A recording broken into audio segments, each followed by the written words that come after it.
আসসালামু আলাইকুম। আশা করি সবাই ভালো আছেন। আসলে বাংলাদেশে কি হতে চলেছে, আন্দোলন আর আন্দোলন। গত 15.5 বছরে এত আন্দোলন না থাকলেও এই যে 5ই আগস্টের পর থেকে ছাত্ররা আন্দোলন করতে মাঠে নামছে, বিভিন্ন সরকারি কর্মচারী কর্মকর্তারা মাঠে নামছে, বিভিন্ন রাজনৈতিক দলের নেতা কর্মীরা মাঠে নামছে। বাংলাদেশটা আসলে যেন এখন একেবারে আন্দোলনের উর্বর ভূমি হয়ে উঠেছে। মহাখালীতে 4 প্লাটুন বিজিবি মোতায়েন। মহাখালী রেলগেট এলাকায় বাংলাদেশ বর্ডার গার্ডের 4 প্লাটুন সদস্য মোতায়েন করা হয়েছে। সোমবার 3 ফেব্রুয়ারি বিকেলে এ তথ্য নিশ্চিত করেছেন বিজিবির জনসংযোগ কর্মকর্তা মোহাম্মদ শফিকুল ইসলাম। তিনি বলেন, রাজধানীর মহাখালীতে তিতুমীর কলেজের শিক্ষার্থীরা রেল লাইন অবরোধ করেছেন। সেখানে পরিস্থিতি স্বাভাবিক রাখতে 4 প্লাটুন বিজিবি মোতায়েন করা হয়েছে। এর আগে পূর্ব ঘোষণা অনুযায়ী সোমবার বিকেল 3টা 40 মিনিটে রেলপথ অবরোধ করেন তিতুমীর কলেজের শিক্ষার্থীরা। আটকে যাওয়া ট্রেনটির লোকোমাস্টার লতিফ বলেন, উপকূল এক্সপ্রেস ট্রেনটি 3টা 25 মিনিটে কমলাপুর রেলওয়ে স্টেশন থেকে ছেড়ে যায়। আমার ট্রেনের গতিসীমা ছিল 30 কিলোমিটার। এর মধ্যে তিতুমীর রেলগেটে দূর থেকে লাল পতাকা ও মানুষের জটলা দেখতে পাই। পরে ট্রেনটি দ্রুত সিদ্ধান্তের ভিত্তিতে গতি কমিয়ে থামাতে সক্ষম হয়। বিষয়টি ঊর্ধ্বতন কর্মকর্তাকে জানিয়েছি। হঠাৎ ট্রেন থামাতে বেগ পেতে হয়েছে, তবে কোনো সমস্যা হয়নি।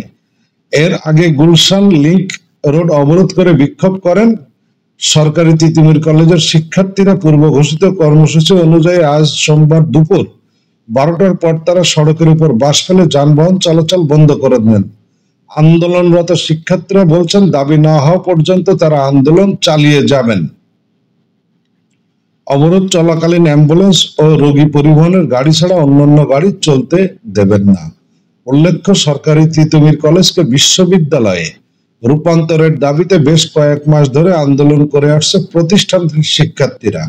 এই দাবিতে মিছিল, সড়ক, রেলপথ অবরোধ, স্মারকলিপি প্রদান, ক্লাস বর্জন সহ বিভিন্ন কর্মসূচি পালন করেছেন তারা, যার প্রেক্ষিতে সম্ভাব্যতা যাচাই বাছাই করতে শিক্ষা মন্ত্রণালয়ের পক্ষ থেকে একটি বিশেষ কমিটিও গঠন করা হয়েছে। তবে সম্প্রতি এই বিষয়ে ইতিবাচক কোনো সাড়া না পেয়ে গত বুধবার 29 জানুয়ারি বিকেল থেকে দাবি আদায়ে আমরণ অনশনের ঘোষণা দেন শিক্ষার্থীরা। এ সময় তারা 7 দফা দাবিও আসলে জানিয়েছেন।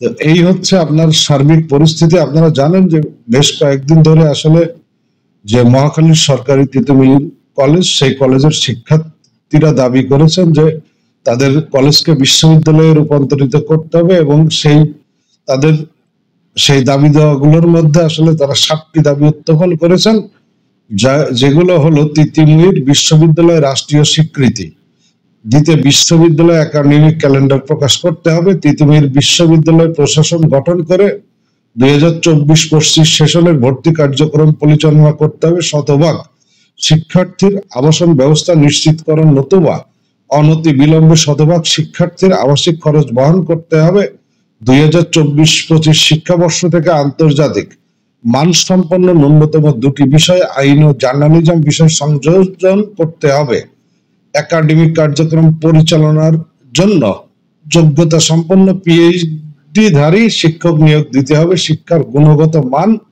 বৃদ্ধির লক্ষ্যে আসন সংখ্যা সীমিত করতে হবে, আন্তর্জাতিক মানের গবেষণা বিনির্মাণের লক্ষ্যে জমি ও আর্থিক বরাদ্দ নিশ্চিত করতে হবে। তো আসলে এখন তো আপনারা জানেন যে বাংলাদেশ আসলে কোন সাংবিধানিক কোন সরকার আসলে পরিচালনা করছেন না। একটা অন্তর্বর্তীকালীন সরকার। গত 5ই আগস্টের পরে হাসিনা পালিয়ে গেলে তো তারা দেশ পরিচালনা করছেন। এর মধ্যে যেভাবে আসলে মানুষ দাবি দেওয়া শুরু করেছে, তাতে আসলে এই সরকারের জন্য অবশ্যই অনেক কষ্টের ব্যাপার হয়ে দাঁড়াচ্ছে। কারণ সরকার আসলে দেশ চালাবে নাকি দেশের আর্থিক যে অবস্থা ফোকলা করে গিয়েছে বিগত আওয়ামী লীগ সরকার, সেগুলো ঠিকঠাক করবে, নাকি সামনে একটা নির্বাচন দেবে, নাকি মানুষের দাবি দেওয়া মেটাবে। তো আমার মনে হয় যে শিক্ষার্থীদের উচিত যে বর্তমান সময় বিবেচনা করে বা দেশের সার্বিক পরিস্থিতি বিবেচনা করে তাদের দাবি দেওয়াগুলো যখন কোনো সাংবিধানিক নির্বাচিত সরকার আসবে, তাদের কাছে উত্থাপন করাটাই বেটার হবে। ভালো থাকবেন সবাই।